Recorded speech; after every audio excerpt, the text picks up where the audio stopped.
La rubrica Friuli Lavoro è offerta da MAV, Men at Work.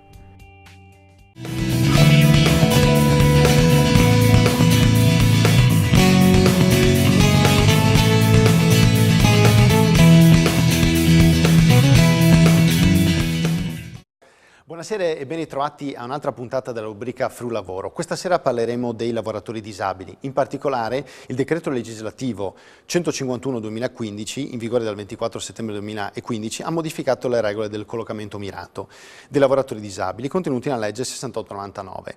Quindi, dottoressa Valentina Aurizio di MAV, quali sono i principali cambiamenti frutto di questo decreto legislativo? Buonasera anche a tutti i telespettatori che ci seguono da casa. Allora, una delle più significative modifiche che è stata introdotta riguarda le aziende da 15 a 35 dipendenti.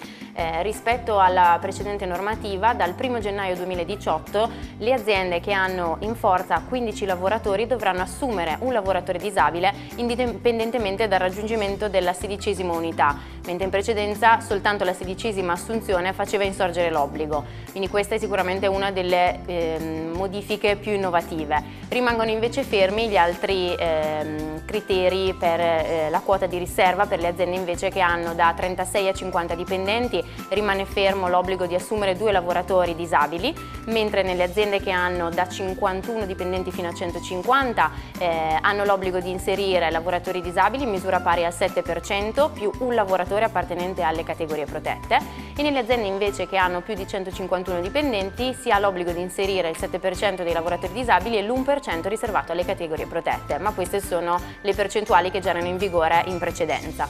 Quali sono le tempistiche per l'inserimento dei lavoratori disabili dall'insorgenza dell'obbligo? Anche in questo caso c'è stata una modifica, infatti la normativa precedente prevedeva che l'azienda dal momento dell'insorgenza dell'obbligo dovesse inserire il lavoratore entro 12 mesi, mentre ad oggi l'obbligo deve essere assolto entro 60 giorni dal momento dell'insorgenza dell'obbligo. Una netta riduzione del tempo, quindi a livello poi concreto come deve fare l'azienda per ottemperare a quest'obbligo? L'azienda ha diverse possibilità. Se ha già individuato la risorsa può procedere all'inserimento direttamente e comunicare di aver adempiuto all'ufficio del collocamento mirato, oppure può rivolgersi al collocamento mirato e stipulare una convenzione. In questo modo può concordare un diverso termine per inserire la risorsa e anche magari una diversa modalità di inserimento. Oltre al contratto a tempo indeterminato può valutare la possibilità di un primo inserimento con contratto a termine, oppure può procedere all'inserimento mediante somministrazione di lavoro, e quindi la risorsa può essere assunta dall'Agenzia per il Lavoro ed essere somministrata ai fini dell'adempimento della quota di riserva in azienda con un contratto a termine. L'unica precisazione che richiede la legge è che questo contratto a termine abbia una durata iniziale almeno pari a 12 mesi. Cosa succede se un'azienda invece non ottempera agli obblighi del decreto legislativo?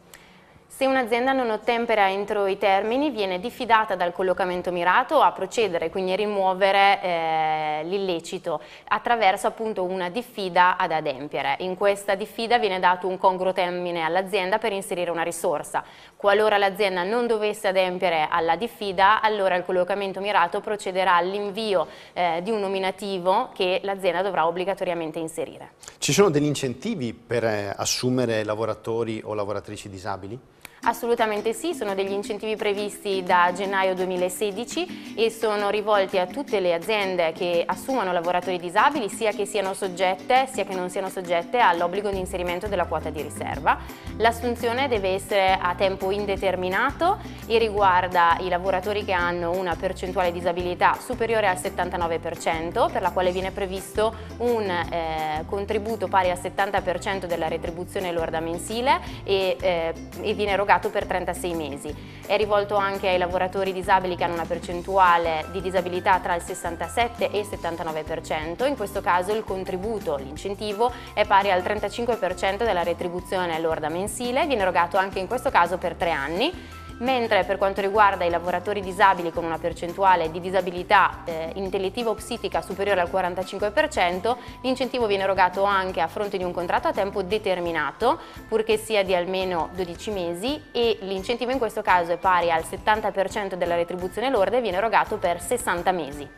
Perfetto, grazie mille dottoressa Aurizio. Grazie a voi. Buona serata e alla prossima. Arrivederci.